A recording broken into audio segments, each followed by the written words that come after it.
सब। देखिए, आज हम बहुत ही ज़्यादा इंपॉर्टेंट टॉपिक की बात करने वाले हैं, जो कि है रेपो रेट और रिवर्स रेपो रेट। बहुत ही सिंपल है। चलिए पहले जान लेते हैं इसको, ये होता क्या है रेपो रेट। बहुत बार आपने सुना होगा repo rate, reverse repo rate. Confuse हो जाते हैं कई लोग इसमें, क्या है इसका मतलब। देखिए, रेपो रेट क्या होता है, जो हमारी सेंट्रल बैंक ऑफ इंडिया है। सेंट्रल बैंक ऑफ इंडिया क्या है? आरबीआई। ओके। तो जब आरबीआई जो है, जो उनकी बाकी की जो भी बैंक्स हैं आरबीआई से जो कनेक्टेड रहती हैं, ठीक है, जैसे एसबीआई हो गई, पीएनबी हो गई, जितनी भी बैंक्स होगी आरबीआई को छोड़ के अपने इंडिया में, उन सबको जब वो पैसे लोन देती है, मतलब एक तरीके से पैसा देती है, तो वो क्या करती है, रेपो रेट चार्ज करती है। एक रेपो रेट आप कह सकते हो कि जब छोटी बैंकें किसी इंडिविजुअल्स को लोन देती हैं तो वो इंटरेस्ट चार्ज करती हैं, वैसे ही जब आरबीआई छोटी बैंकों को पैसा देती है तो वो रेपो रेट लेती है। ठीक है। तो इसको बस इसी को ही रेपो रेट बोलते हैं, जब आरबीआई सामने वाली बैंक को पैसा देती है उस पर एक रेपो रेट चार्ज करती है। ओके। अब रिवर्स रेपो रेट क्या होता है, जैसे नाम ही बता रहा है उसका, रेपो रेट तो सेम है। रिवर्स रिवर्स मतलब उल्टा, उल्टा का मतलब जब बैंक से आरबीआई पैसा लेती है। अब आप बोलोगे कि सर बैंक से आरबीआई को क्या ज़रूरत पड़ रही पैसे की।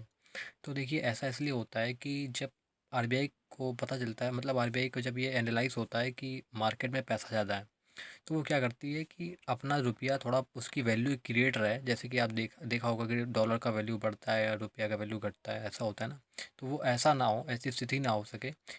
तो इस कारण से वजह से वो बैंक जब समझ जाती है कि पैसा मार्केट में ज़्यादा है, तो वो बैंकों से पैसा ले लेती है। वैसे बैंकों को जो उसने पैसा दिया होता है वो पैसा अपने पास रखती है, उसकी जगह वो रिवर्स रेपो रेट देती है इस वजह से। तो आप समझ लीजिए कि जब रेपो रेट का सिस्टम होता है तो आरबीआई चार्ज ज़्यादा लेती है बैंकों से। लेकिन जब रिवर्स रेपो रेट की बात होती है तो भाई बैंकों का बैंक है भाई आरबीआई, तो वो जो है पैसा कम लेती है फिर। मतलब जो चार्जेस होते हैं रिवर्स रेपो रेट के, वो चार्जेस जो है वो कम देती है बैंकों को। तो यही दोनों होता है। अब चलिए पढ़ लेते हैं इसको। The significant difference between the repo rate and reverse repo rate is that repo rate is the interest rate at which the commercial bank borrow loan from RBI. जैसे कि मैंने आपको बताया था कि जब कॉमर्शियल बैंक को वो लोन प्रोवाइड करती है तो उसमें जो इंटरेस्ट रेट चार्ज करती है, जस्ट उसको ही रेपो रेट बोलते हैं। While reverse repo rate is the rate at which the RBI borrow loan from the commercial bank.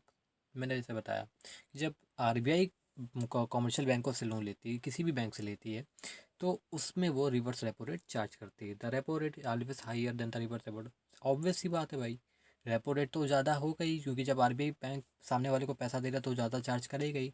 और वहीं जब वो दूसरे अपना ही पैसा दूसरों से ले रहा है, जो उसका आरबीआई ने खुद ही छापा है, ठीक है, और वही पैसा अपना ही ले रहा है, तो भाई कम ही चार्ज करेगा ना। थोड़ा सेंस भी लगाना पड़ेगा, कॉमन सेंस। तो repo rate is a monetary tool use by the central bank ही यूज़ कर सकती है भाई इसको, क्योंकि रेपो रेट है बैंक ऑफ बैंक, मतलब सेंट्रल बैंक ऑफ इंडिया अपना आरबीआई है। Inflation where a central bank uses reverse repo rate for controlling the supply of money in the economy. जैसे मैंने आपको बताया था कि मार्केट में जब पैसा ज़्यादा होता है तो RBI reverse repo rate charge करती है। Okay. The aim of repo rate is to fulfil the deficiency of fund.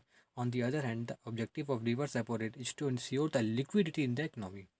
Repo rate is charge on repurchase agreement where the reverse repo rate is charge on reverse repurchase agreement. इसका भी screenshot ले लीजिएगा। और I hope आपको समझ में आ गया होगा। अगर किसी भी तरीके का डाउट है तो आप कमेंट कर दीजिएगा।